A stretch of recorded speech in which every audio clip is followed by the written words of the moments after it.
First of all, introducing our challenger. Out of the blue corner. He's going to step in and he does. It's all over. Let's bring on the boom. This is Eternal MMA.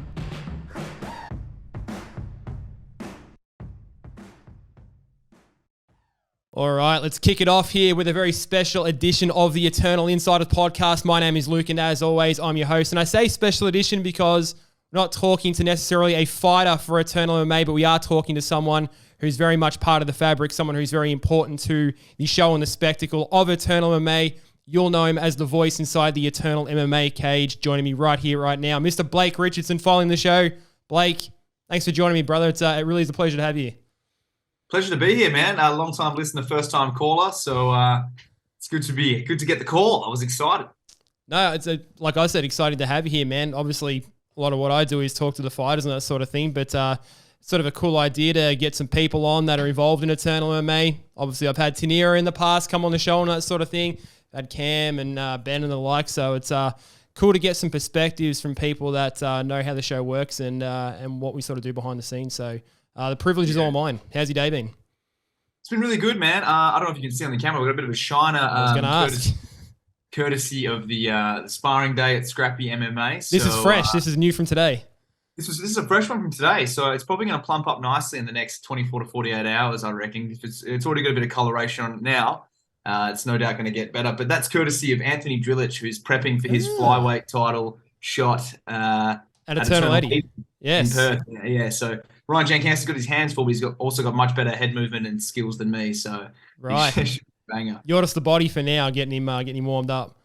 That's it. Yeah. Listen, I don't know if Ryan and I are the same weight, but he's working his way down to the flyweights. I think he's starting with the chunkier, lightweight looking guys like me, and then he's getting his way down there. But yeah, I mean, look, full disclosure to those who don't know, obviously, just wanted to talk about how I came to Eternal, I guess, through Scrappy and stuff like that. I'd be keen to get that story, man. I was just going to ask him with the Shiner, was that just, you got me curious, is it a clash of heads or something? Like what sort of happened there with how does this happen? I mean, I'm not really involved that much in terms of, practicing of like combat sports or anything like that myself. How does that happen on the training mat? What happened there?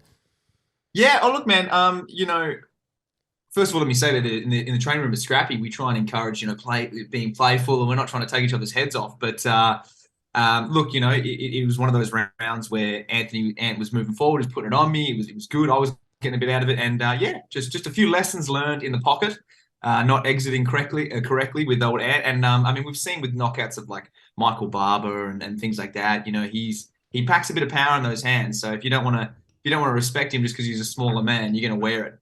So G'day in the background. What's going on? Yeah, that was sneaky. Just my partner nipping in and out. She tried to jump in and out of frame there sneakily. You won't sneakily get past Luke. Nothing gets past him. That's right. I'm going to have dogs and cats running here any second anyway, probably. So it happens all the time. So I try to keep them out.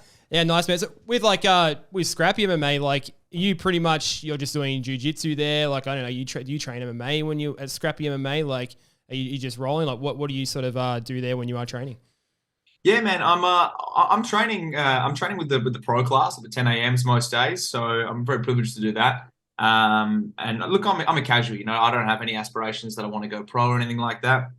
I am aiming, funnily enough, to take a fight in the amateur ranks though, and test myself in that way.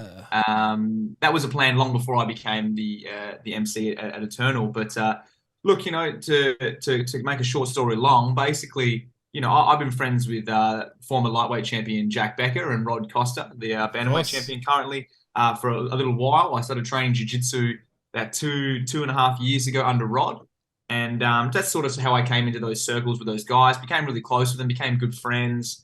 And they introduced me to the team down at Scrappy, was training there, just a body, useless body, getting a few lessons taught on it. And the opportunity came up for the MC position when the big man himself, Daniel Maudsley, had to move on to greener pastures, so to speak. And they knew that I did a bit of stand-up comedy and I'd done a bit of acting stuff in the past. So he said, listen, I don't know if this is your wheelhouse or you're interested, but would you want to come over to the Gold Coast for Dimps versus Coon?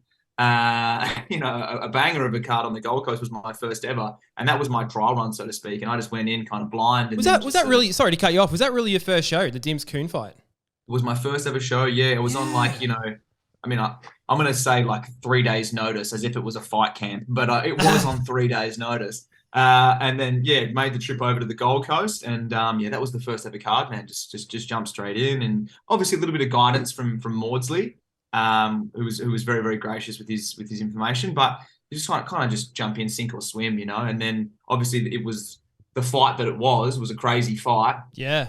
I remember sitting cage side, like, Jesus, these guys really left it all in there. And then Eternal director Cam O'Neill turns to me and he says, I want you to interview both of them. And I'm like, I've only prepared questions for one. This is my first ever show. I've only prepared questions for one winner. You're just getting this on the fly, like you're just sort of learning in real time, like just kind of going off script.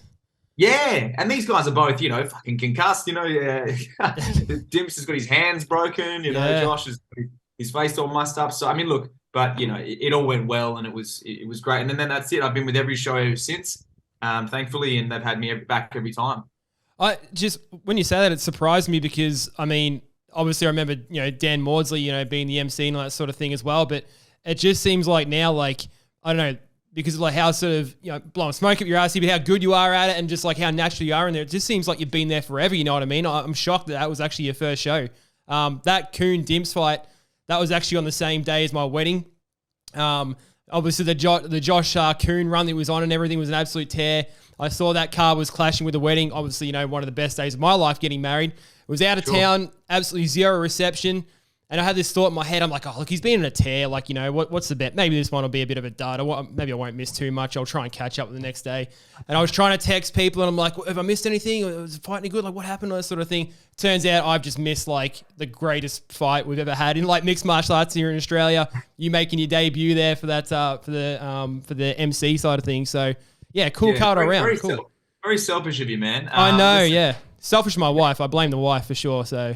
Oh, sure, I understand. But listen, next time, no matter the family occasion, if Jim Skillies is fighting on a main card, we got to move those plans. We do have to move the plans. I will be there for Josh Coon coming up for Sydney, so I'm getting one back, so I'm happy there. I'm assuming you're obviously going to that too.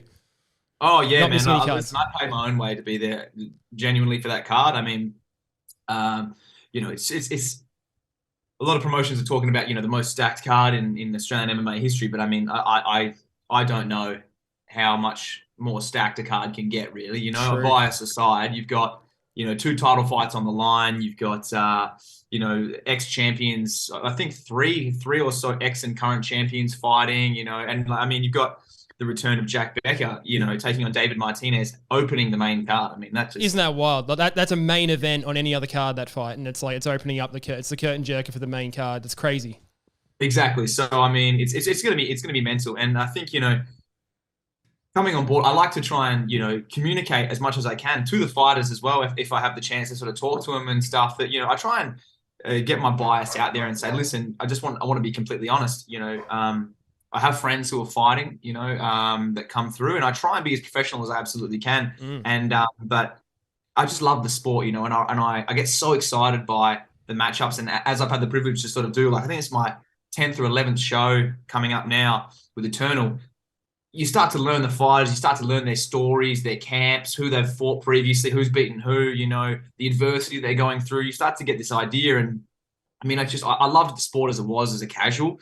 And now that I feel like a little bit more involved in the production side of things, and in my opinion, the greatest MMA organization in Australia, it's just so much more exciting. And I've got so much respect for the fighters. So I try and declare, listen, just because these guys are my friends, I'm always going to try and show the utmost respect for anyone they're fighting. I mean, if you ask Justin Van Heerden, the featherweight champ, he and I always go back and forth, despite even him fighting Rod, who's a friend of mine, and Aiden Aguilera as well, even after the horrific leg break of Jack Becker. Of course. I'm asking him about where to get a Persian cat because he seems to love his cats. So, there is that bit of back and forth. And I do hope that all fighters who I've announced for, regardless of who they've been fighting, have felt that I've tried to give them a bit of gusto, I think so, man. I mean, like, now that I know, I've seen pretty much every show that you've been on, given that you've said, you had 10 shows now. I mean, I've never personally noticed like an ounce of I wouldn't know that you were friends with necessarily anyone, you know what I mean? Like there's always just that level of professionalism. I mean, if you watch the any of the podcasts that I had with T when he came on,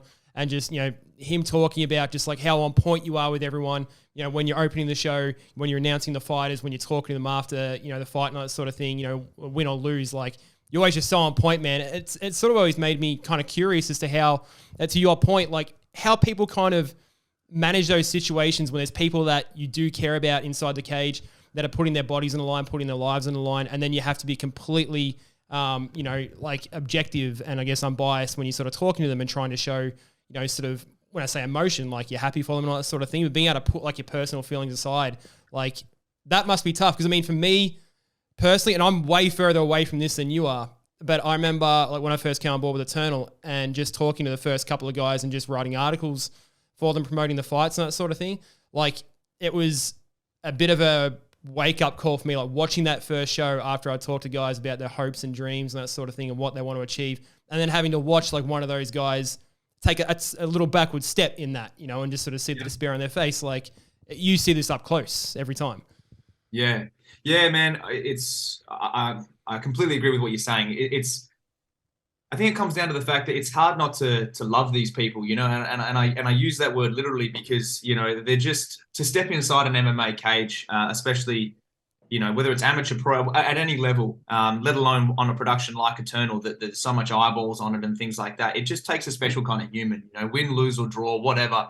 You just got to really, you just got to face some demons. And I think as a human being, it's inspiring, you're like, oh, this is just awesome, and I think that I've been very privileged that my friends who are fighters like Jack Becker, like Rod Costa, like the team at Scrappy MMA with Jack Della and all those kinds of guys, they have such a great mindset and their approach to fighting that, you spoke a little bit about how do I react when, I'm seeing possibly my friends take a backward step or lose or even get really horrifically hurt, like was the case with Jack against Aiden in Perth. That's a special circumstances, but watching, friends lose or people that I really respect as fighters take a backward step, I know that some of their mindsets is that like losing isn't the worst thing in the world, being a coward is, and not putting yourself out there and making excuses. And most of the people, that fight on Eternal that I've had the privilege to sort of get to chat to and get to know a little bit, they're the furthest thing from that, So there's this part of me, as I haven't been submitted or knocked out or TK'd out or whatever the thing is, that I go, I know they're going to be okay, and I try and communicate that with my energy, and not to dismiss the loss or whatever, but short of a big horrific injury, I know that if their team's around them and they're going to be back and they're going to be fine, But it's just, I think it's the respect, man. Like you said, when you hear their hopes and dreams and you hear the way they're putting it out there, it's so primal. It's in our DNA. It's like, look at this gladiator go out there, and I'm going to go froth coffees for a living, and this person, they're going to get in there and fight someone in a cage, It's just, there's something primal about it, 100%, man. You hit the nail on the head. Yeah, it's when you do talk to these guys, regardless of what they're sort of achieving, I mean, it makes you sort of, look a little inward and think, my God, like you can't help but have like just a tremendous amount of respect, whether it's someone that's getting in there for their amateur debut, pro debut, or guys that have done it for like 20 fights, like, to get in there and do something like, mixed martial arts inside a cage, like, it's crazy. Like I've been watching it for a long time, as I'm sure you have, and just like never ceases to amaze me just like how these guys are able to bounce back, from something like a loss and again come back and keep doing this all again, because there's really nothing else like it. There's not really any other sports or anything like that. It's not like a team sport where you're playing baseball like 3 days a week, 5 days a week, basketball or anything like that. Then you rebound, you just come back again. Like this is something, and you would see this in the training room every single day. This is blood, sweat and tears, like 95, whatever percentage you want to put on it is so behind the scenes to come out for maybe 30 seconds in a fight and lose and have to go and do that all over again and, and go and talk to your family and friends. Like it's just such, I can't even imagine the emotional roller coaster these guys go on, through the course of training behind the scenes and then coming to the shows. Yeah. And I think, I keep using the word privilege, but it really is a privilege, man, to sort of be a hobbyist and a casual and a passenger and get such a close look at these high level guys and girls that are pursuing their dreams in this crazy sport. I really do. I don't take it lightly. I really try my best to make sure that, one, in the training room, I'm doing the absolute best I can to get that they can get something out of it. And two, when it comes to actually emceeing or commentating or post-fight interview questions or anything like that, I'm just trying to do my best to make sure that they feel that their effort has been, appreciated and reciprocated, and I remember a long time ago, I really appreciated it, but I think the first time you made contact, you just shared, something on a story on a card. I can't particularly remember which card it was. I think it was in Perth, and you just said, "Oh, the post-fight questions of this guy are always, well thought out." And Yeah, I remember one. Yeah, that. That was the first time that had sort of been acknowledged by anyone from an outside perspective, and I appreciated that because I do. Not that people care, but when I go through the fights, no matter how many fights there are, I try and personalize 3 questions per fighter per fight, because I don't know who's going to win. So sometimes we've got cards with 15 fights, that's 30 fighters, and 90 questions that I'm trying to, as best I can, personalize to what I know about them, what I've seen in the fight, and what's next for them, so to speak, or whatever it might be. So I do try and put in a lot of effort just because I respect so much what they're doing. I like, it's crazy. It's the craziest thing. I totally get it. Like how, in terms of the preparation, is there a set sort of time frame that you sort of begin kind of getting ready for? Like, are you days in advance, the night before, sort of getting questions prepped and that sort of thing? Like, I'm sure, obviously, you see the guys on social media, you see the guys in the gym, you're familiar with a lot of the guys and their stories and that sort of thing as well. But especially for guys that are just up and comers that you might not have heard of, what's sort of the process? Like how big a process is it for you to prep for these shows and just be able to, as you said, you've got that system, 3 personalized questions per fighter, how many fights in the card, 90 odd questions, what's the time frame that you got to get prepped for that? Yeah, it's a good question, man. Look, I won't lie, I've gotten more efficient as time has gone on. A lot of trial and error. The first few cards, it was, if you broke it down to an hourly wage, it was, people in a sweatshop would have been like, Blake, come on, what are you doing? No, but, it's usually the week of that I start to prepare. And when I say I've gotten more efficient, it's because I have become more familiar with the fighters, the camps, the teammates, the records of people in Australian MMA that are fighting on Eternal. So I start to that becomes a little bit easier. I know who they've fought previously, where they're going in teams and all that kind of stuff. So that becomes a little bit easier. But I actually find the most challenge with the up and coming fighters, the amateurs who don't have much of a record.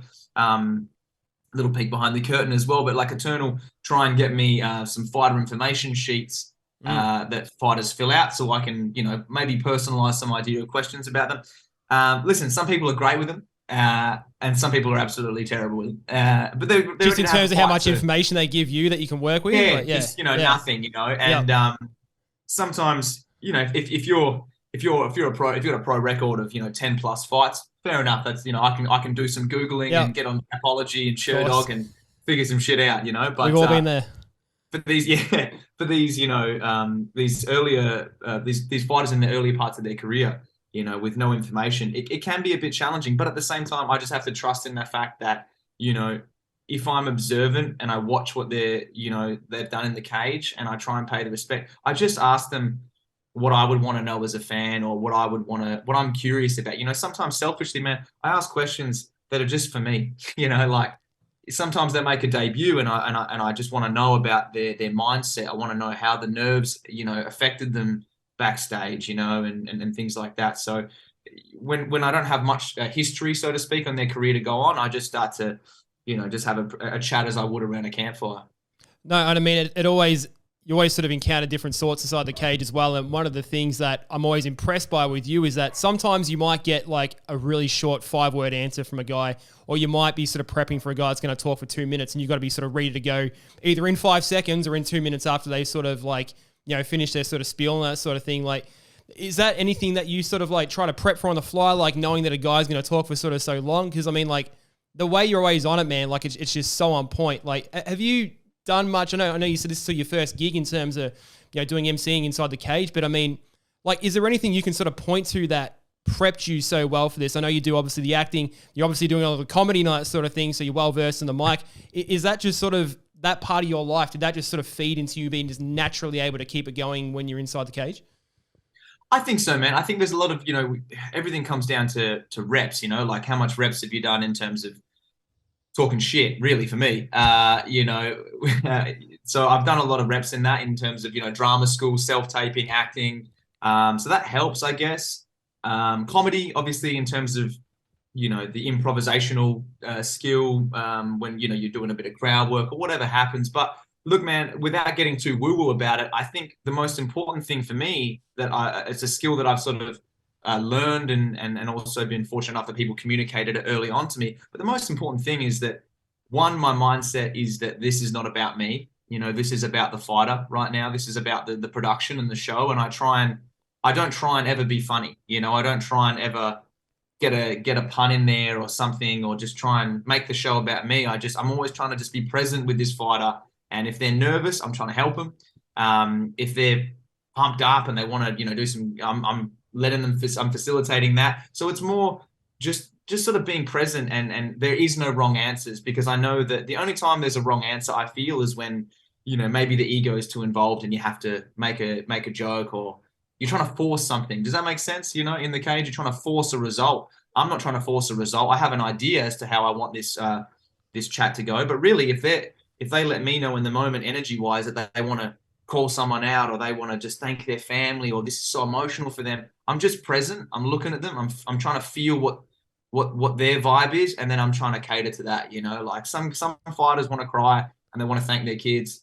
Some fighters want to bash the head off the next guy that. Some fighters are Alden Bates and they just want to cut loose on the mic and go absolutely nuts, man. Like that was awesome. I was like, man, let the guy talk. He was just like doing his thing. Like it was so cool. Like from his last fight that he was in, he was on fire on that one. And I'll tell you what, if there's a dude in the cage that I'm going to let do whatever the hell he wants, it's Alden Bates. I mean, he is the most terrifying physical man I've seen in such a long time. When he's in there and he's standing and he's re-fed up, I'm like, I don't know how you made welterweight, but kudos to you, sir. Blows my mind. Yeah, he's an absolute wild man. Huge bloke, and like an awesome guy to talk to as well. I've had him on the podcast before, and he's so talkative. Like, I mean, makes my job easier. Like, the more guys want to talk in the podcast and that sort of thing. I'm like, if you want to talk, like, I'll say one thing the entire time. If you just want to talk about anything you want to talk about, like, absolutely go for it. And Alden Bates is like one of those guys, and just huge dude, good looking bloke to boot. I mean, he's doing like the commercial stuff and that sort of thing too. Like, he's sort of a bit of acting. So there's some similarities there between you guys. I know, a very generous comparison. But I hope there's something wrong with Alden behind the scenes, because there's too much, the Lord gave him too much, I would say. It's not really fair. But I mean, what you just said, though, when you're talking about when you got someone who wants to talk and you get out of the way, that's what I'm talking about. That's that skill. I mean, you already have it, I mean, your energy whenever you've done the Eternal Insiders podcast, and your energy in general is always about, like, this isn't about me. I'm here to facilitate, and your passion is palpable for MMA and for the fighters, and your respect for that. And I think that for me, I think is the thing I work on the most. Is it's like, it's not about me. It's not about being funny or looking good or wearing new weird white shoes. It's about, I mean, I do try and sneak those in, but it's about making sure the fighters have their say and then the show runs smoothly. 100%, and I think like that's been pretty much my goal from the start with doing this, and I've still got a lot to learn. And I mean this when I say it, and I've said it to T, and I'll say it to yourself. Like, I try to take cues from you guys, like how you sort of do it. There's definitely been plenty of pods where like I've ended the call and got up and just gone, fuck, what the fuck was I talking about that entire thing? You know what I mean? Like you have those ones where you're on fire and you leave and you give yourself a big old high five, and plenty where you walk away and you could do better. But like, you're right, like it's the reason why, like, I'll sort of have that certain energy on this podcast, because it's not a personal podcast. It's an Eternal MMA podcast.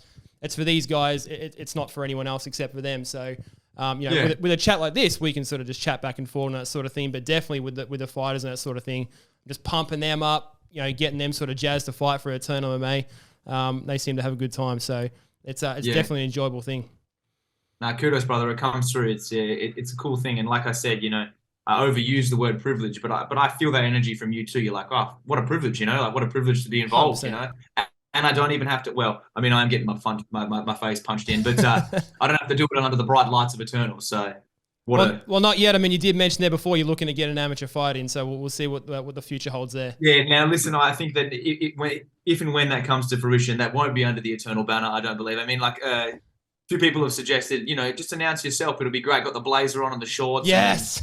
And, out of the red corner, me, and then just the blazer comes off. Yeah. But I thought, if and likely I get TKO'd, I really don't want to interview my opponent. So I mean, maybe it could just be you versus you, man. You calling it. I mean, you've even done like the commentary cage side with the Eternal MMA. You have to jump out and do a bit of cage calling, that sort of thing too. Like, you need to do the whole bit, brother. give myself the play-by-play. I mean, that would be like an Eddie Murphy, Dr. Dolittle situation, but why not? Let's get it done. Let's get it done. I did want to ask about that too, because you said you've done 10 shows, like doing the MC side of things, but you have done a couple of shows now where you are commentating alongside Tanira. I'm not too sure if you can't remember if you've done it alongside anyone else, but was that another scenario where you were just kind of thrown into the fire there, where all of a sudden it's like, hey Blake, you're commentating tonight type thing? Because I know that's happened to Ben a couple of times. I'm assuming it's probably happened to you. Yeah, mate, you've nailed the so-called what would you say, the business vibe of Eternal. It's sometimes just like we're all figuring it out on the fly, Yep. So I've come on, that particular show. Unfortunately, Kyle Noak was ill, and we had another guy. Was this for your first one? Because you've done a couple, yeah, like. I've only commentated the one Eternal, and I commentated King's Cup recently. I thought you'd done at least two. Okay, so the last one I saw you on was your first one. Okay, that was your debut. No, apologies, mate. I did have to commentate one fight because Ben was commentating, but then he had to corner. That's right. That's where I'm getting confused. Sure. Yeah, that's the one. Yeah. So I mean, look, the previous one was a full card. 14 fights alongside T, and listen, man. Yeah, I mean, I was thrown into that. They were like, "You're going to do this, and you're still going to do the post-fight interview questions."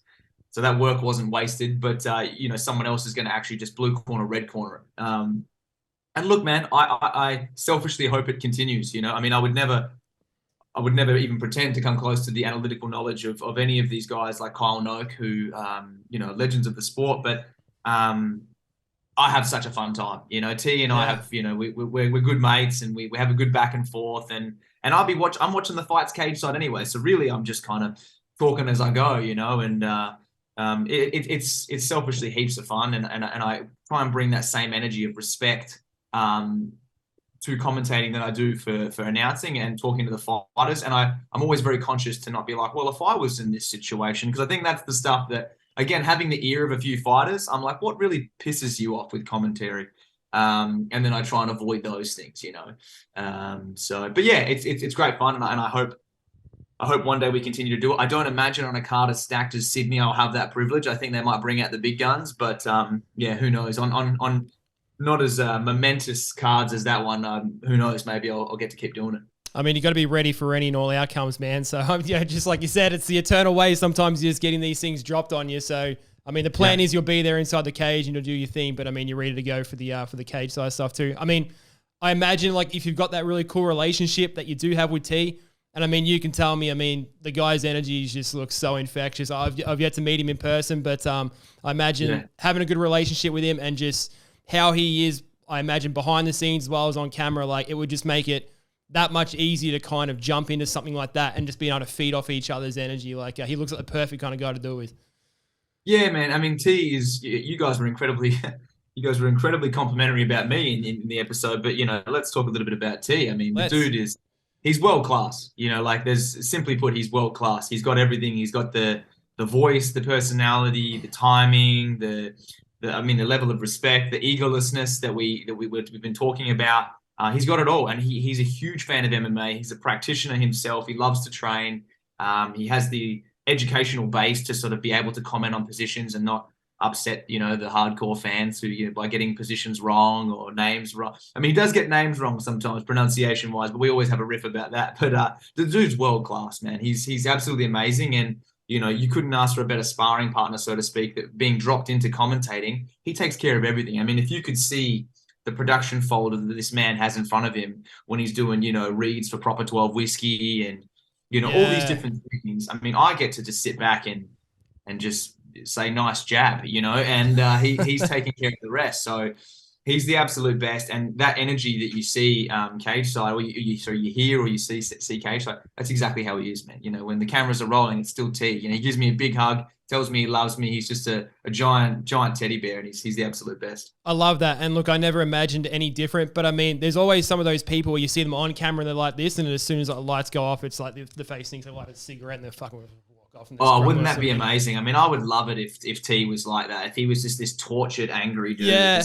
He's just putting on a facade like every time. Like, yeah, I don't think there was any danger of that happening with T, because like you just see it radiating through the camera. I mean, like, I think when I had him on the show, I mean, that was a blast, but one of my favorite things that came out of that, I have no idea if you saw the end of it or not, but we pretty much wrapped up the show and he finishes by saying, "Thanks for having me on." And then he jumps into character and he's like, "And I'll see you next Saturday, live and exclusive on UFC Fight Park." It gives me the full send-off. And I loved it, man. I was just beaming from ear to ear.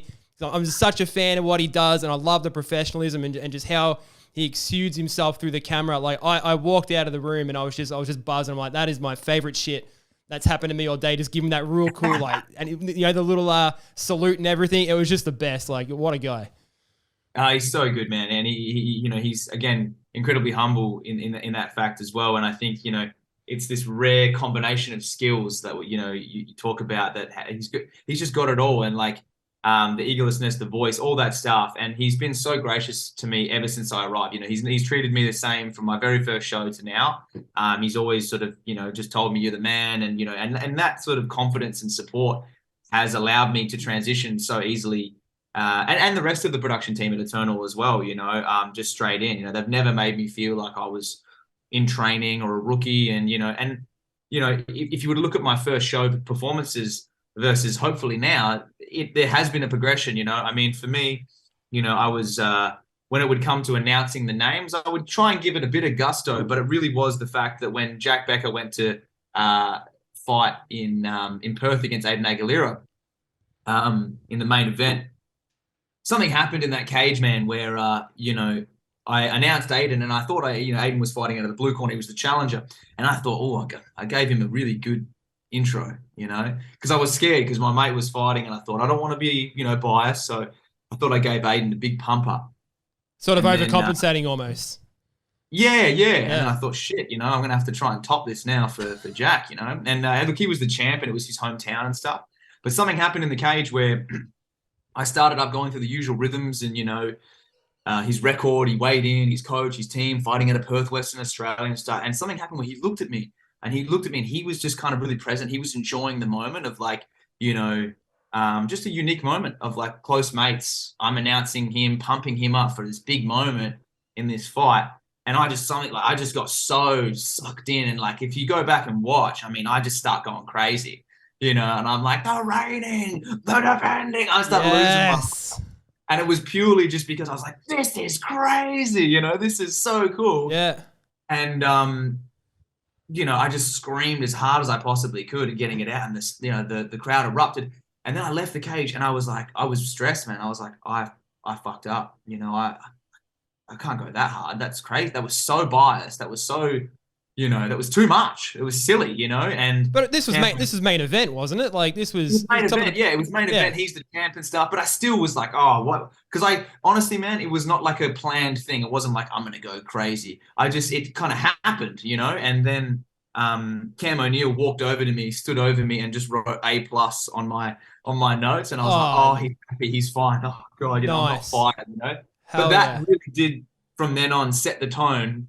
And I don't know if you've noticed this in the shape of shows, but like from the amateurs, I'll try and give a bit of gusto, but it'll build and it'll build. Of course. And it'll build. Yep. And then if it's main event, especially if you're the champ of Eternal, I'm going to give you if you're the champ, you earn a bit of a reigning defending. 100%. Yeah. So yeah, I've almost painted myself into a corner there. Now every time I announce a champ, in Sydney, we got two champs. Yeah, I got to go hard and manage that voice, but yeah. I totally get it. You're not throwing your hardest pitch when you first get to the man. You build into this sort of thing. And I mean, your point about, having that moment with Jack, I mean, you're feeding off these guys' energy just as much as they're feeding off yours. I mean, I'm sure you'd be a fan of Bruce Buffer and that sort of thing and what he does. Yeah. This happens to him too. Like, he brings his own energy, but if he's got a fighter that's, sort of getting his face and sort of looking at him and sticking the fist out and that sort of, like, he feeds off that and goes to another level as well. So, I mean, like, you doing that's fair game. That's perfectly natural in my opinion, man. Like, it's a spectacle to watch. And I'm going to go back and watch that fight again and see if I can pick that one back out. But I've got a feeling I know what you're talking about. Yeah, man. Yeah, it's a special thing. And, you talk about Bruce and feeding off the individual fighter energy. I mean, that's my favorite thing about announcing is that, like, I get to see up close and personal what it means to these guys, and these girls that are in there. And sometimes I'll see what I perceive to be, nerves, obviously. It's a big, massive moment. And I have seen a couple of times, and it's such a fucking honor, man. I've seen a couple of times where people are kind of overwhelmed by the moment. And I'll start up and I'll start revving it. And then I'll sort of see them clock in with me and they'll be like, yeah, fuck, like, let's go. Nice. And I'm like, let's go, dude. Like, Yeah. you're, and I'm like, you can do it, you know, like, that's my energy. I'm like, you're an Hell yeah. animal. And they're like, Yes. and they kind of snap out of that nerves, like, this is sick. Yeah, let's go. And then I turn around and then I do it exactly to the guy that's trying to bash him. Yeah. What I'm like, you're the best. You can do it. Anyways, see you later. And We're then also you the can best. Yeah. win. Oh, I'm man. playing both sides. You are playing both sides, so you always come out on top. I'm not too sure if you're an Always Sunny fan, but there's a quote there. You watch Always Sunny? Yeah? Oh, yes. Of Oh, course. yes. I'm playing both sides, so I always come out on top. That's what you're doing for Eternal MMA here. You're a cultured man. I like it. Well, you know, that's about where the culture stops, I think. You know, if I'm an Always Sunny fan and that's cultured, I'll take that any day of the week. I definitely enjoy that show. So, Cultured to me. I love it. You up to date with all the seasons with Always Sunny? What's the story there?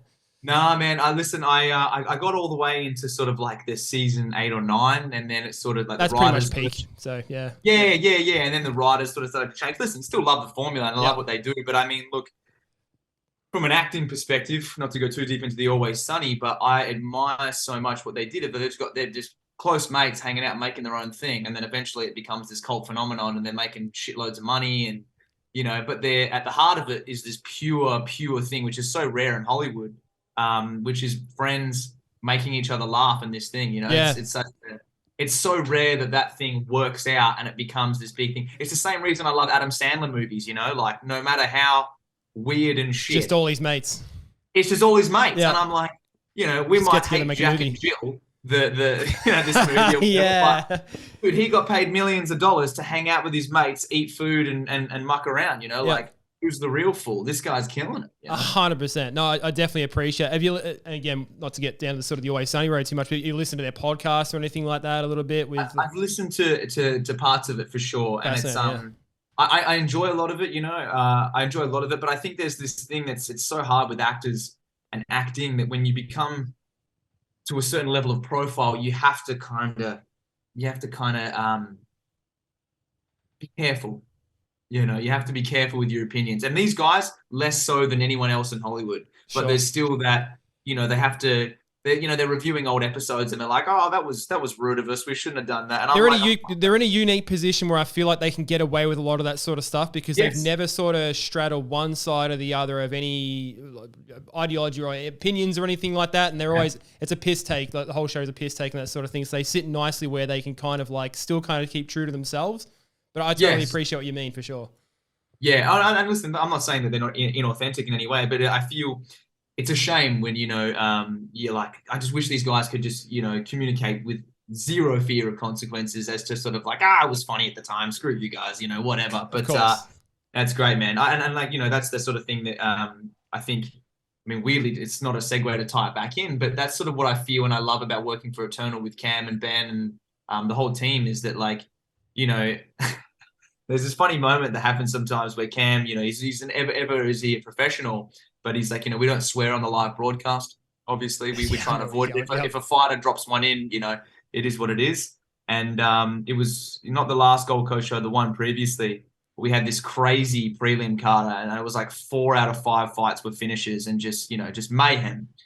And we started the main broadcast, and I was like, Cam, you know, what a prelim card we've had. Tell me about it, man. And he's just like, just drops a fucking hell, you know, just instantly. Yes, I remember it. Yep. And I laughed, dude. And it's like, but that's him, you know, like, and he's a much more likable Dana White of you know, of the eternal Australian MMA world. He's himself, you know, and I love that, man. Authenticity and honesty, you know, from someone who isn't a total, you know, brick or, you know, just a nasty person. It's so infectious. I love it, you know. Let's be real, you know. It's funny because I don't know if this was the exact same card. It actually might have been. If you're talking about the card where all the knockouts happened, I don't know if that was the Harry Webb card when he fought on that and had his performance. When I say Harry Webb card, I mean, you know, just because I had him on the podcast. No. Listen, hey, correct. The Harry Webb card. Jeez. It was the Harry Webb card. Yeah, it was the Harry Webb show. That's for sure. He was a privilege to talk to and talk to him after his fight because what a performance that was. But it was funny when you mentioned the Dana White thing because if it was from that exact moment that you're talking about where you were talking to him, there was some guy in the comment section, I can't remember if it was on YouTube or the live stream or whatever was happening, but some guy just comments and I screenshot it and I sent it through to Cam and some guy, just some anonymous dude's like, Aussie Dana White's getting hyped or something like that. It's just like from him going off. Yeah, just like, I thought that was fantastic. He had a good old laugh for that. But I mean, like I've met Cam once, went to the Perth show before the UFC, attended that one. Phenomenal show, the first one I've ever been to, and I absolutely loved it. He introduced himself to me there, showed me around and everything. Like, what a great guy, just mixing professionalism with just sort of getting around and, showing me the ropes and that sort of thing. And I mean, coming back to what you were sort of saying before in terms of him just, giving you a shot with what you sort of do. I mean, he reached out to me, and this is, sort of a bit of a thank you to Cam as well, because like he reached out to me on Facebook, I think a couple of years ago. He just seen some stuff that I was writing online, just my own personal stuff, just as a fan of UFC. And he asked me if I'd be interested in writing for Eternal. And I said, oh, look, yeah, I mean, like, hell yeah, I'd love to. But just to let you know, like, I'm not a professional writer. I haven't been to school for like writing or anything like that. This is me just fucking speaking my mind on Facebook. And I'll never forget that he said that wasn't important to him. He just wanted to work with people that had a passion for the sport, and that I clearly I sort of had that. So that was something that I was grateful for then, and I'll always be eternally grateful for Cam. Hold on. Look at that. Yeah, just dropped out of there. Didn't mean to, but there it is. No, always, grateful for Cam. That impressed me so much, and that it wasn't that he was just looking for someone to do a job. He was looking for people, me, yourself, whoever, that just clearly showed a passion and could come in and sort of make a difference that way. So kudos, Cam. Thank you. Yeah, man. Kudos to Cam. Absolutely. I mean, you articulated it perfectly. I think that, passion for the sport and just not wanting to make it about you. I mean, that dude, for those that don't know, I mean, it's, and he would not want it out there, that information, but he cares so much, he cares a lot, and he invests, his all his time and his energy and his, financial stress at times, to make Eternal what it is, and, I mean, you look at the production quality of the show. I mean, it just, there's nothing that compares, outside. I mean, look, dude, and I'll be perfectly honest. Sometimes I look at, the Bellator shows, these Ryzen shows, these other promotions outside of the UFC, and I'm like, we got them beat. We got them beat in terms of a lot of the technical aspects, and the quality of matchmaking at times as well. And it's all a labor of love. I mean, if you look at the heart, I mean, we're talking about Always Sunny, again, weird reference, but at the heart of it, it's this pure thing. It was never set out to be this big money making thing. It's like, we're passionate about this. We're friends. Let's get some like-minded people away. And look what it's built to, I mean, my only hope for Eternal is that one day it grows to get an audience that it deserves, 100%. Eternal is doing better and better and better. But I mean, it's criminal to me that there's just not more people watching these fights. There's just so many. I mean, I've always sort of been curious about that. And I mean, it's something that I think I've talked to like Ben Vickers about in the past, probably more so in terms of the fighters and that sort of thing. And just, maybe even talking about specific divisions and like asking like, why don't we have X amount of people, say as a light heavyweight division or middleweight division, that sort of thing. Or why don't we have many girls like fighting or anything like these days? And a lot of what he said was just, we're such a big country and we're so spread out. Like, we're not super populated for sort of the area we are. We don't have all these people just on top of us, like in sort of one area. And that probably translates maybe to why we don't have like just these massive crowds and that sort of thing for what Eternal is. Because, I mean, to your point, when you look at those other shows, I mean, even if you don't go as high as something like Bellator or Ryzen or anything like that, but you look at some of those other shows in Europe, like a Cage Warriors, which is just phenomenal. I mean, that's a feeder show to the UFC, right? Like Eternal is. And I mean, they get like stadiums packed out for those shows. Yes. You look at mobs like KSW and that sort of thing in Poland, like even South Africa. Like I watched a South African card a couple of years ago and just like massive stadium show. Like, and this is just for regional talent and that sort of thing. And it's absolutely huge. And that's like, again, to your point, would love to see that here one day. I mean, again, crowds are getting bigger and bigger and bigger. I mean, the Perth card earlier this year, that was 2,500, so record attendance and that sort of thing there. And according to the men in charge, they're hoping to break that from the next time it comes to Perth. So, I mean, it's growing. It's growing for sure. And especially in Perth, man. I mean, you're a Perth guy. You can talk about this. The Perth MMA scene is just booming. Heard it from Ben, but I mean, you'd see it firsthand too. Yeah, absolutely, man. I mean, it is booming and it is picking up, and and that's thanks to the likes of Steve Erceg and Jack Della Maddalena, Josh Della Maddalena too. Let's not leave him out. There he is. It's such a it's this thing I think that exists not only in Australia, but especially, in Perth, not only in Perth, but especially in Australia. Whereas it's like, we're I feel like as a country, we're fairly massive fans of MMA, given our population, we love it. But, when it comes to these regional shows, and I wouldn't put Eternal in that box, but when we come to these promotions outside of the UFC, there's something about the culture here that doesn't really see it as the same thing. You know? And I would love to see that slowly weaned away as like, no, it's not the same thing. It's its own thing, and it's amazing, and it needs to be supported and nourished, and why not? It's so exciting. I mean, I can't tell you how many people in my friend groups that I've brought to Eternal shows, and I've just said, listen, have you ever seen a live MMA fight? And they're like, nah, and I'm like, you have to come. Yeah. Don't worry about don't come to support me. I don't care. I'm not going to talk to you the whole time. I'm too busy. But like, you don't even need to know the fighters, but there is something primal in you that will be like, this is exciting. You can't not enjoy it. This is crazy, and I'm like, and you and you don't know the fighters, you don't know anything. You and your partner can pick. I'm with the blue corner guy. I'm the red corner. Whatever. And you'll enjoy the atmosphere and the energy. And it's been 100% hit rate. Everyone's been like, yeah, that was awesome. I can't wait to come to the next one. So the more that word gets spread out there, and the more the ticket sales and the viewership goes up, I think it's going to be phenomenal. I mean, you talk about feeder organizations, I guess, to the UFC. Yeah, feeder leagues, organizations, whatever you want to call it, promotions. I mean, like probably not the correct term, I suppose, I guess, but like in terms of guys that want to start somewhere and go to the UFC, I mean, it's basically what it is. So yeah, these stepping stone organizations. So it's well, I mean, Eternal is like, you look at the record of the fighters that have gone on to perform in the UFC of champions. I think we're 11-1. Or 12-1 recently with Jack's recent victory.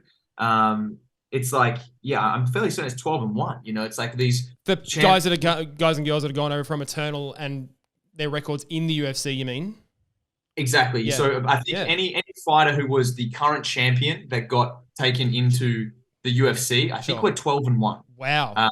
What a stat that is. Exactly. And that one was only a decision loss for Casey O'Neill. And it's like, Casey, that is, I mean, if you want to talk about, all right, when people come up through an organization and then they go to the biggest show in the world, if they're the champion, if they're the best in this organization, I mean, look at that record. It's like, it speaks volumes, And I know that MMA is not as simple as that, and you can't break things down, MMA math as they call it. But I mean, that's a fairly good sign. We had two rookies of the year in the UFC back to back. That's never been done before. Wild, yeah, that's crazy. Listen, Steve Erceg, I'm calling it. I don't know what the timing is of that is. We might be the first 3-time rookie of the year in the UFC of any organization. I mean, you look at that debut, and he's probably looking to back it up. It's like, that's not out of the possibility at all. 100%. I mean, I'd love to see him. I don't know if there's any plans for him to get back in the cage, this year or anything. I know when I had him on the podcast, he did say that he wanted to be on that Sydney card. Look, I haven't spoken to him since, but I mean, I've heard little things that just isn't going to be on that card. And I mean, I haven't sort of heard anything about him being on there. But I mean, if we had 3 like back-to-back rookies of the year, I mean, that's crazy. I mean, the 2 in itself is just, I mean, absolutely phenomenal.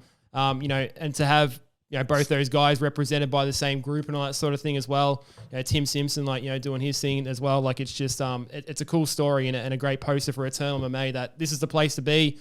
You're a champion, or not just champions, but I mean, you've got guys like Tom Nolan going over now, and you're competing on the Contender Series next week on Wednesday, and I'm sure he's going to put an absolute show. So, I mean, what a banger that's going to be, hey? I'm psyched. Yeah, I'm going to have to, find a time to get away from work during the morning to try and watch that fight. But I've done it in the past before. So.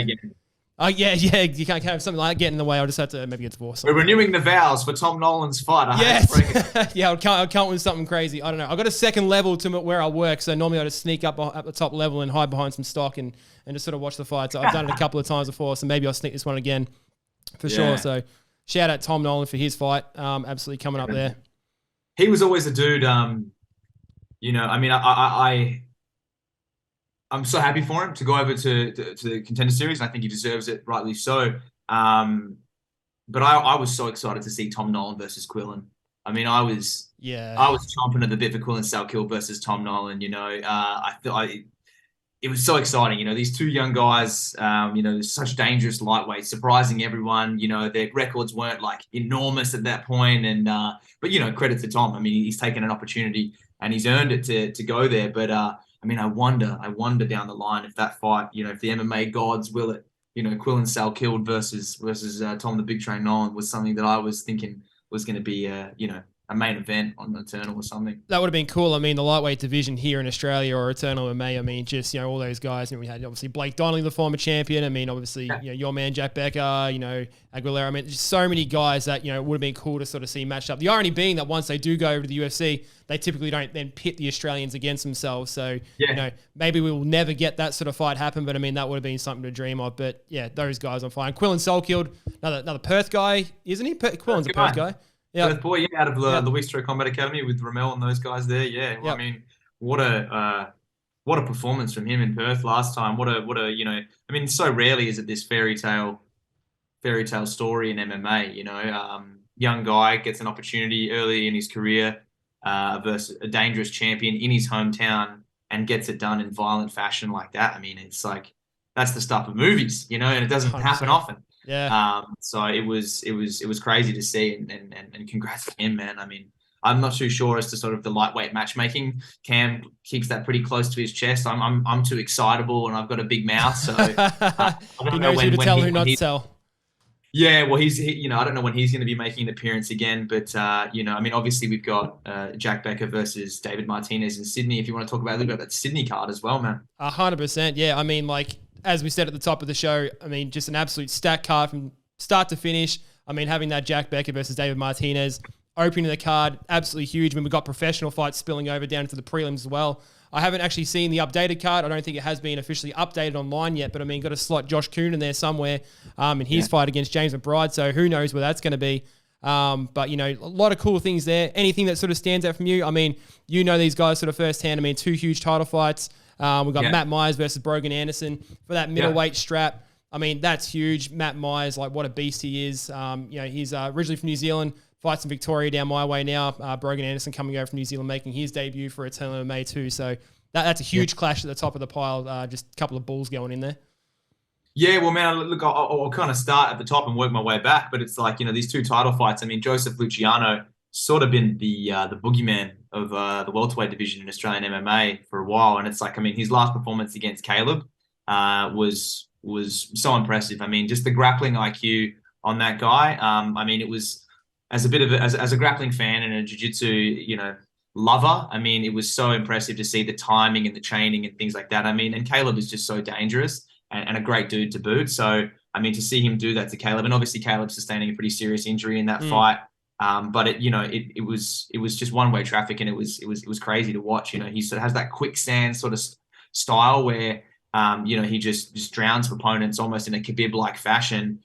And according to absolutely everyone that knows Joseph Luciano, his striking is better than his grappling. And this man refuses to, you know, to show how dangerous he is on the feet. I mean, he's just so good at what he does, and he implements that and dominates. So why not? But so I don't know much about Matt Vale, man. I want to be completely honest about that. I did a little topology, little Google on him. I mean, again, I'm more familiar with the Eternal guys, but an impressive record. I think we're 12-2. Sitting at 12-2 is Matt Vale, yes. Yep. Due to have supposed to have Matt Vale on the show last week that I teed up. Had some technical issues with the setup and that sort of thing, and want to try and organise him back on again. So hopefully we get Matt back on before he jumps on there. Be super cool to learn a lot about him. But yeah, like fought in other promotions before coming over from New Zealand. 12 got a win over Brogan Anderson as well, man. It's worth Has a win over Brogan Anderson. Yeah, interesting matchup. I mean, I spoke to Joey Luciano last week about the matchup. You know, both those guys are finishers. Joey, a lot of submissions on his record. Matt Vale, predominantly a knockout artist. So, you know, seeing those couple of guys in there, I think there was a stat, they got like a 75% average win finish rate between the two of them, something like that. So, I mean, you know, if we add into the mix what you're saying, that Joey Luciano is a better striker than he's a grappler, and he breaks that out for this card, I mean, who knows what we got on our hands, but I'm very excited for that one for sure. That's going to be a banger, man. And then obviously you got Matt Myers and Brogan Anderson. I mean, again, Brogan Anderson, not overly familiar with him, but again, I should be. I mean, I think 15-3 is his record or something of that nature. And, you know, super, I mean, cool fight nickname as well, the Arm Collector. The Arm Collector. Yeah. That's dope. You know, like I am a sucker for a good fight name, you know, like when I see that information, I'm like, yes, you know, and I never root one way or the other, you know, in a fight of people that I'm unfamiliar with. But if you've got a cool fight name, It's going to help.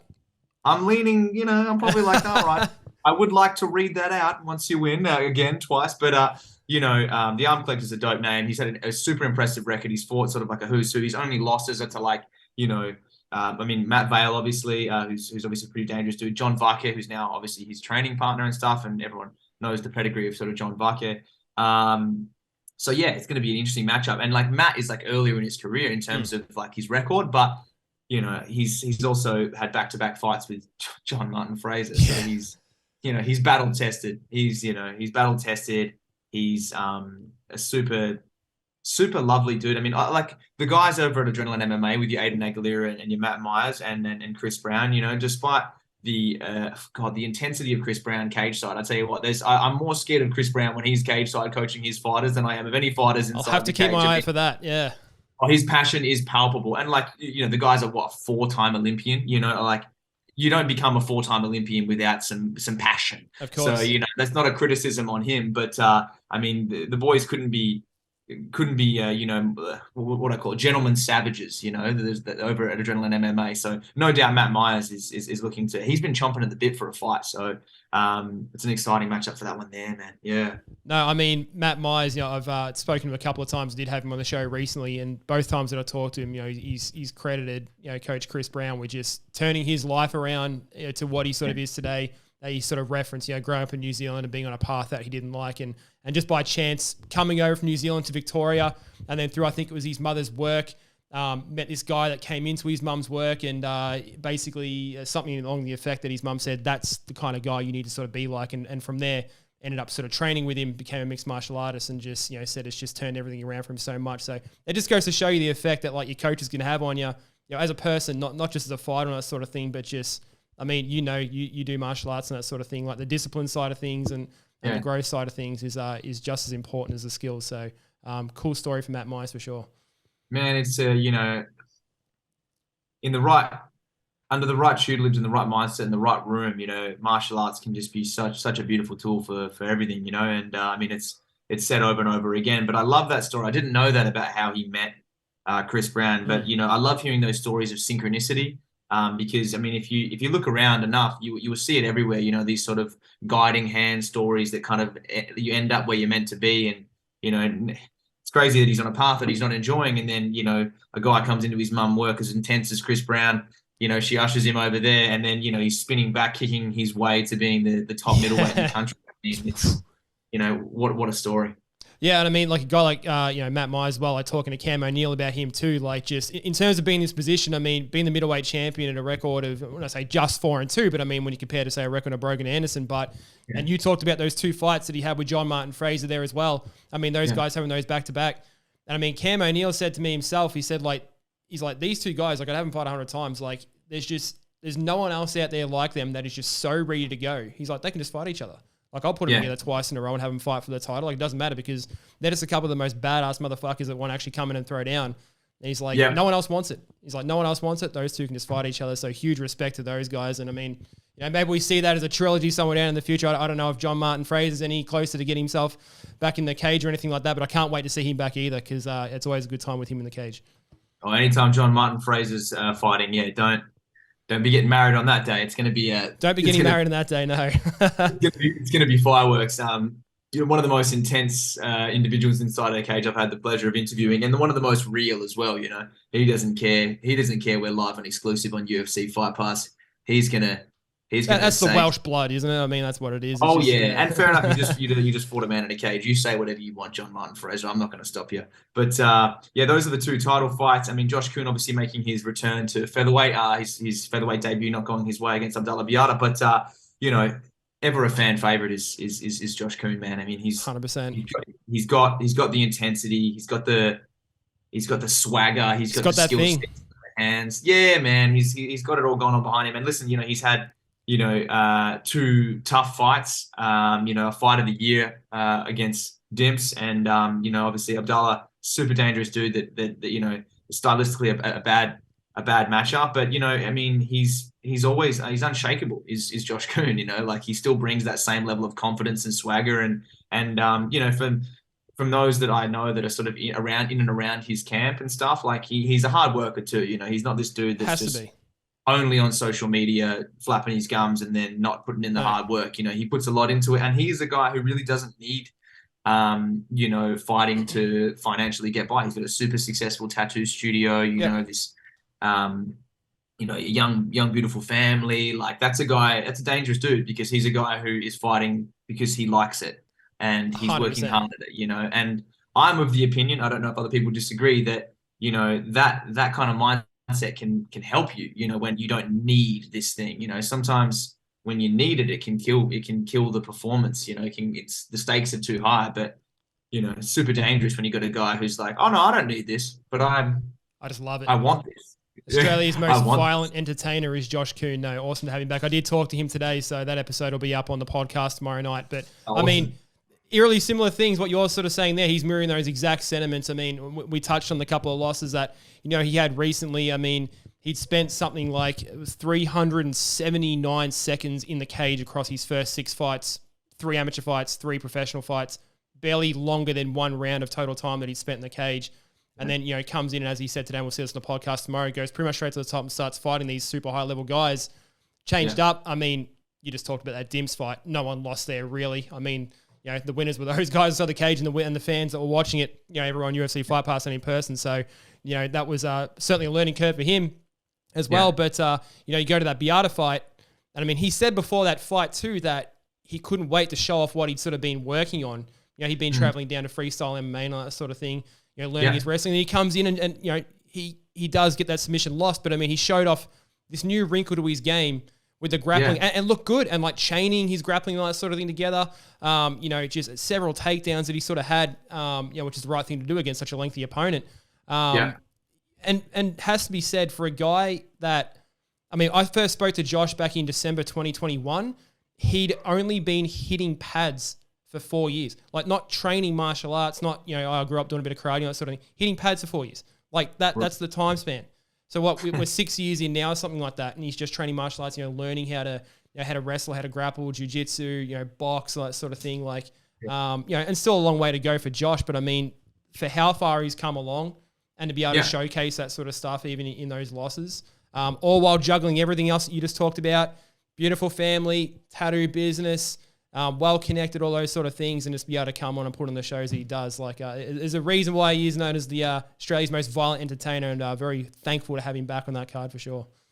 Yeah, it's going to be super exciting, man. And all credit to James McBride for taking the fight. Again, a guy that these New Zealand fighters that haven't fought on Eternal, I have to do a bit of a Google on, but, he's got a win over Brad Ramsey. So if anyone knows the Wolfman, I mean, Well, Brad Ramsey was someone that was actually mooted as a potential opponent for Josh Kuhn at featherweight. This fight with James McBride will be a catchweight at 68 kilos. But yes, you are right. James McBride getting that win previously over Brad Ramsey. So, those two sort of come together in that one. So, got to be fireworks. A lot of New Zealanders on that card. So, it's a bit of a coming together for Australia and New Zealand. Can't wait for the sight. Yeah. Of course, you've got it. Go ahead. Sorry, I was going to say, talk about my friends. Yes, I was going to lead you into that because, under those couple of title fights we just talked about and slotting Josh Kuhn in there somewhere, who knows where he'll be. I'm sure he's got to be on the main card. So someone's going to, unfortunately, sort of get pushed down the list there. But we've got Rod Costa coming back in for that one as well against Ethan Thomas. You'll know Rod Costa as intimately as anyone. So it's always a good time when Rod Costa's on the card. Very interesting dude to talk to. A lot of great perspective from Rod, and just a guy that just keeps it real and just really cool skills inside the cage. I love watching a Rod Costa fight. Yeah, man. Super privileged. One of my closest friends. He's a real one, as the kids say. Luke. Real one. For real. He's a real one. So, I mean, I was training jiu-jitsu under him. I still am training jiu-jitsu under him. And, I remember when he had his first fight back to MMA a little over 3 years ago against David Creel. And he'd had, I can't remember the amount of time he had off MMA. It was I want to say it was more than 4 years or something of that nature, and I remember him communicating his nerves and things like that about the whole thing, but his mindset was like, what, it is what it is, losing's not the worst thing in the world, being a coward is, all that kind of jazz. And fast forward to him, being the bantamweight champion and being on the run that he has, and then, taking, being a 2-time featherweight title contender and stuff like that. And he's just unshakable and I think always a bit of a fan favorite because of just his authenticity. I mean, he gets hyped up and he says what he feels. He's not an overly tactical speaker. He thinks, if he thinks someone's a bitch, he's going to tell him they're a bitch. And it might not be the smartest move in the world, but he also, if he likes someone, he's going to tell him he respects them, but he's going to fight them all the same. And I love that, and I love that about him. Ethan Thomas, he's had nothing but good things to say about Ethan. He's faced Ethan in grappling previously, and Rod was the winner in that one, but it was a close match, and he knows that Ethan's jiu-jitsu is very, very respectable. So as a fan, I'm super excited to watch that one because we've not really seen Rod Costa come against someone who is, perceivably on his level in terms of jiu-jitsu and grappling, and Ethan Thomas is, especially in Australian MMA, the closest thing to that. So sometimes when you see these guys with almost equally matched grappling, you might get a stand-up war, and you've seen fights like Khan Offley and things like that. The first fight of Justin Van Heerden, Rod can crack with the hands. So I mean, kickboxer Costa, baby. Yeah, kickboxer Costa, exactly. So we might see a return of the old kickboxer Costa, but Rod always bounces back from a loss and takes things in his stride and tries to apply them and then come back in a new fashion. So all credit to him, man. I mean, he's the bantamweight champion. He could be defending his belt, but he wants to still having a crack at featherweight. And anyone who sort of knows the size and stature of these fighters who fight at featherweight, Rod's a super small featherweight. He's really a bantamweight, but he's keen to get in there with the bigger boys and show what he can do. He'll fight anyone. I mean, I've spoken to Rod probably more times collectively than anyone else from Eternal. I mean, not necessarily in the podcast, but even just from like article writing, that sort of thing too. And I mean, he'll just fight anyone. He's just got that. I don't know if he means to come across this way, but I mean, he'll say, he's like, I don't care. Like, I'll fight. Like, if I win, I'll just go in there and try to win. Yeah. Like, it was funny. The first time I spoke to Rod, I couldn't quite catch his demeanor, and I was a bit intimidated by him. Just because, he's just kind of got that sort of, that kind of relaxed, sort of laid back thing. And it's almost like he's sort of staring into your soul when he's kind of talking to you. But I mean, you dig a little bit deeper and you get a smile at him, a bit of a laugh, and what a character he is. So, looking forward to seeing Rod back on there against Ethan Thomas, as you said. Maybe we get that type of stand-up match now, almost like a Covington Usman type affair, where two grapplers just cancel each other out, and we get to see him bang inside the cage. But I mean, if it turns into a bit of a grapple fest, what a grapple fest that would be to have two of those guys that are so elite in that game. We're in for a treat, up and down, 100%. Up and down, man, up and down. And then obviously we got Jack Becker taking on David the Smiling Assassin Martinez. I mean, it's funny. A lot of these guys who end up fighting my friends, I love them, I think they're cool guys, David Martinez, man. I mean, what can you say about it? There's no one like David Martinez. What a sweetheart, man. Maybe in the world, such a great fighter, such a dangerous dude who is continually underestimated. And he's just himself, you talk about not really understanding Rod's demeanor when you first met him. I thought it was an act, I thought it was a pro wrestling thing with David Martinez. Yeah. I was like, there's no way this guy's this nice and, whatever. But, man, he's either the greatest actor of our generation or that is David Martinez. I'm probably leaning towards the latter. If it is a performance and he's actually a dick, I mean, I'm going to be studying at his acting school for many years to come. But he's just such a sweet guy, has all the respect in the world for his opponents, even if they hate his guts. Like, you got the Aguilera fight, obviously, where he won the title for the second time. And, when the fight was announced with Jack Becker and, he instantly shared the news and said, so privileged to fight who I deem to be the best in the country. And it's like, David Martinez, he's not, he doesn't care if you know how he feels, It's not about himself. It's everything to him. It's the experience of the fight. I mean, that's the impression that I get. And I mean, it's ever in his camp too. I've spoken to, his biggest cheerleader is his wife. And I mean, she promotes the hell out of his fights and that sort of thing. I mean, she said to me on social media, that sort of thing too, David and Jack are so excited for this fight that they can't wait for it. They're so genuinely excited to fight each other and that sort of thing. And David's really looking forward to this one. And it's not through, I'm sure he's hoping for the opportunity to win, but it doesn't come across as that. It's not like, this is a fight I can win, I'm going to get in there. He's just so excited to share the cage with, like you said, someone who he perceives to be the best. Let's go in there. And that's what martial arts is all about. Let me test my mettle against your mettle. we'll shake hands after it and all that sort of thing. Like, I mean, you talk about not rooting for guys in any sort of way to sort of come out on top. I mean, I'm very much looking forward to the return of Jack Becker, of course. I've got no dog in that fight whatsoever, but David's just one of those guys that you just have in the back of your mind. You're like, man, I don't want to see that guy lose. Like, he's just such like a unassuming, humble, sweet guy. You're just like, man, I hope the best for you, man. Like, whatever happens for you. So, but yeah, like, what a fight to open the main card. It's crazy. Like, returning Jack Becker. I mean, you saw him in action at King's Cup recently because you were there for King's Cup. I saw most of that card. Did I see the entire Jack thing? I saw Jack coming out. I was sort of there was a stream issue that dropped out, but it was actually on the end in the US with the UFC team and stuff like that, the UFC Fight Pass team. But it's being rectified, and the full stream of Jack's match will be back on. But yeah, the stream did drop out for Jack's fight. What was that like, seeing him back in action for you? I mean, you know, guy that trains with you at your gym and that sort of thing. I mean, just be able to see him back in there after so long, after that horrific leg break for, you know, a guy that was so close. If you heard the rumors around the traps and that sort of thing for where he was in his career, you know, potentially a fight away from the UFC, and then go through something as horrific as that and come back and bounce back and you know, get himself into another competitive matchup after all this time. It must have been special to see him back out there.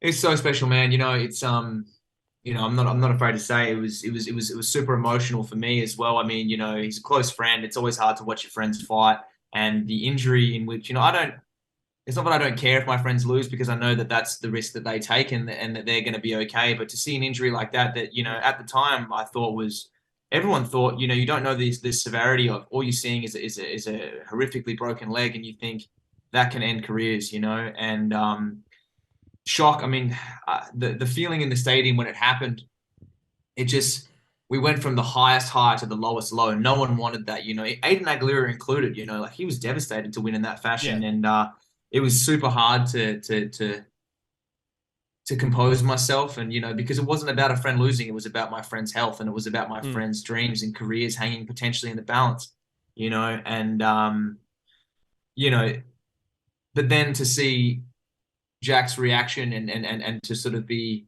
you know, a close friend to him, and see his rehab and see his mindset and the work that he has put in for his return. I mean, it's nothing short of inspirational, man. I think that, you know, he's not the kind of guy that would promote himself. He's not out there being like, recovery going great, you know, I'm having, you know, here's my rehab. He just works in the shadows and just focuses on himself. But I mean, he's totally reinvented the way that he approaches fighting. He's totally reinvented the way that he approaches life. And I think it's all for the better. I think it's taking all the good that made Jack Becker so dangerous and and entertaining, and it's just sort of nullifying some of the bad ends of the way he approached things. You know, I don't want to speak too much of the details as to sort of what he's been doing, but it's not so much like a technical thing, it's more of a mindset thing. Sure. And, you know, it was a freak accident what happened. And to see him come back in the King's Cup and get his body good and his mind good, and then, you know, to watch him walk out there on the mat against a black belt when he's a brown belt, and to see him smile and have a laugh, you know, I mean, it relaxed me, and I thought, you know, win, lose, draw, whatever. It's just so good to see him back out on the mats. And I'm devastated the stream dropped out, because there is a great moment that I hope no doubt he will share where, you know, he's just such a showman. You know, there was a moment where he ended up in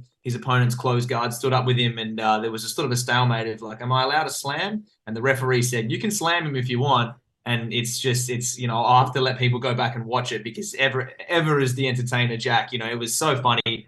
All the stadium was laughing. It's just sort of what he was threatening to slam him with and all these things, you know. Awesome. And to get the win, it was a special moment, man. And it's those ones that, if my time is done as an announcer, you know, down the line, and Jack retires or whatever, you know, Rod, Jack, and I will be able to sit around, you know, as old bitter men and reminisce on the times that, you know, we got to travel and get paid together to go and help each other out and do some things and be a part of a cool sport against cool people, you know, and it's super special. And, you know, I'm super excited for him to come back against David. He's got nothing but respect for David. He's putting in a lot of work. He's specifying things. He's not a guy who underestimates people. And I think that, you know, you see it time and time again with David Martinez. They're like, I know he likes to body lock and whatever. And then, you know, he gets a body lock on people and they're like, my God, this guy's a gorilla. He's so strong, you know. So he respects the weapons of David Martinez. And again, I'm in that same mindset. Win, lose or draw. I'm just so excited to see him back out there doing what he loves doing, you know. No, Eternal MMA is definitely better off having Jack Becker back in there, obviously former lightweight champion, that sort of thing, coming back from that devastating leg injury. I mean, I think even from memory, just seeing him, be lighthearted about the situation even hours after it happened. I think he shared an image of it or something. I can't remember the exact post, but it was something like, well, that sucked or something like. So just, seeing No, that. he said, I want to articulate the good joke because I was very proud of him as a comedian. He shared a photo of the leg break and just said early stoppage. That's it. Yeah, I knew it was something that was like, a very lighthearted, comical approach or something like that. Early, yes, nice. No, that was cool. I think that probably made a lot of people feel a little bit easier about that sort of situation. So, and I want to share quickly as well, Luke. There's Please. a bit of trivia, and you talk about the synchronicity of things. I'm yet to see the footage, but I believe when Jack broke his leg inside the cage and everything's going down, and obviously Matt Wynn, the referee in charge, is sitting there looking at it, being like, "Stay there," and he's white in the face. It's such a horrific injury and a shocking thing to deal with as a referee. Jack was making jokes to Matt to comfort him. And then he looked up at the camera and I believe he addressed Sean Shelby and looked at his leg and was like, well, that sucks, but don't worry, I'll be back, And, yeah, right. We don't make the mistake of looking past the next fight, but I mean, what a promo that could possibly cut. If Jack continues to go on his path to the UFC, I mean, what a promo we would love to see of this dude with his leg snapped in half, smiling, looking at a camera, being like, "I'll be back." And if the MMA gods will it, and they are just, and he eventually gets his shot on the big stage, I mean, that's going to be a hell of a promo, I mean, that's just presence of mind, man, to be in that sort of situation. I mean, like from that position as well. I mean, you talk about presence of mind, guys, like everyone was banging on about Israel Adesanya, having the presence of mind with the arrows and that sort of thing, like giving it back to Alex Pereira, to have Jack, who's like coming off a loss with a broken leg and thinking ahead to the UFC and cutting a promo there just on the opposite side. Now, that's wild, man. Like, that's so cool. So yes, I'm with you on that one. If we do get to see Jack make that next leap, we've got to get that out of the archives and use that for sure, because that'd be something sweet. Yeah, man, super pumped. He's a showman. I think I influenced that. Plant that in his mind. It's all Blake Richardson. Yes. You're me that there. We addressed it. I said, if something goes wrong, just look at the camera. No. Of course, no. You're having that effect in the gym, and the same guy. They're having the effect on you from the combat side of things. So I think that pretty much rounded up our main card, man. Apart from it was Alan Philpott and Sean Etchell getting there as well. Yes, of course. So I just wanted to touch on that one very quickly because that's a cool as shit fight. I mean, Alan Philpott. I mean, God, he's been there and done that. A total of 34 fights, I think, on his record, 19 and 15 or something like that. I mean, the wins and losses just don't matter at this point. I mean, well-respected fighter, a lot of fans. I mean, I think there was some UK fans that were over last time when he was fighting in Perth, just so, hearing the support and that sort of thing that he gets as well. But Sean Etchell as well, former champion, and that sort of thing for Eternal MMA, seeing those guys go against each other, that's a very cool thing and another awesome fight on the main card. Yeah, man. I mean, you got two guys who love to stand and bang, and you never know what's going to happen when these two guys get locked inside a cage and they feel each other's presence and how they're going to react and stuff. But I mean, we've probably got a war on our hands. Two guys that don't like to take a backward step, and I mentioned previously that these guys that end up fighting my friends are the coolest dudes that I respect. Sean Etchell, I mean, he's no exception to that. That is one of the most real dudes ever. They breed him tough out in Tasmania. I mean, He brought it to Rod Costa, and he's just a fighter, man. Like, he's just a wild guy. He loves to get in the pocket and swing and go crazy. And these smaller bantamweight dudes, I mean, I'd open the door for him. I'd be very polite in his presence. He's a wild guy, and again, Alan Philpott, the same. Huge respect to him. The amount of fights and the times that he stepped inside that cage, win, lose, or draw, it's commendable. So that's going to be a huge banger, man. And like I said at the start of this chat, it's the most stacked card in Australian MMA. I mean, that's not.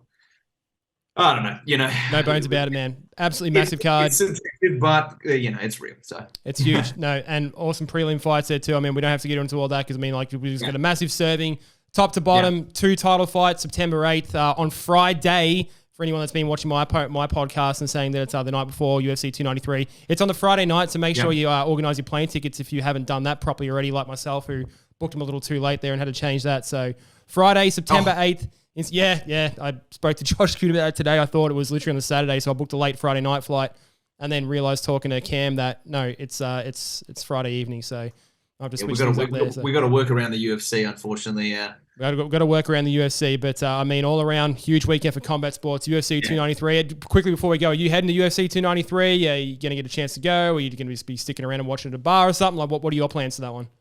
Listen, man, I have every intention to go to UFC 293. Do I have a ticket yet? No, I do not.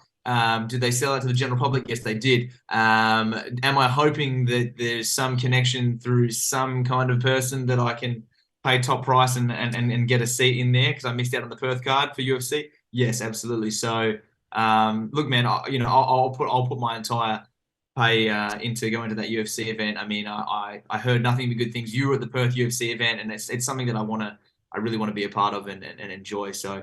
Yeah, man, I'm pumped to be there. You're going to be in Sydney, New South Wales either way, so who knows what's going to happen. We're going to try and get there. We'll see what happens. But we're definitely going to be there for Eternal 78 on that Friday night. Huge card stacked top to bottom. Matt Myers versus Brogan Anderson for that title fight in the middleweight division. Joey Luciano versus Matt Vale for that welterweight title. Josh Kuhn back on the card. Can't wait for it. We're all going to enjoy it. Fans are going to enjoy it. UFC Fight Pass if you are not attending there live in person. So make sure you get your tickets at eternalmma.com. If not, you're watching it live on stream. Keep an eye out for that. Blake, thanks for coming on the show, brother. Absolute pleasure to have you on here and talk to you guys. Like I said, talking to T and all that sort of thing in the past as well. It's cool just being able to come here, shoot the shit with the guys that make it happen, learn a lot from you guys, and get a lot of perspective. So can't wait to do it again. All the best. Thank you very much, and I'll see you in Sydney, no doubt. Thank you, brother. It's been a pleasure, and it's good to actually, virtually meet you. I can't wait till we meet in person, and keep doing what you're doing, man. You ever the professional, are you, brother? You got it all down. You're very complimentary, but right back at you. It's awesome to be a part of and awesome to see, and hopefully we'll get to do it more in Sydney. I appreciate it, man. I learned from the best. Thank you. All right, brother. Take care. Catch up.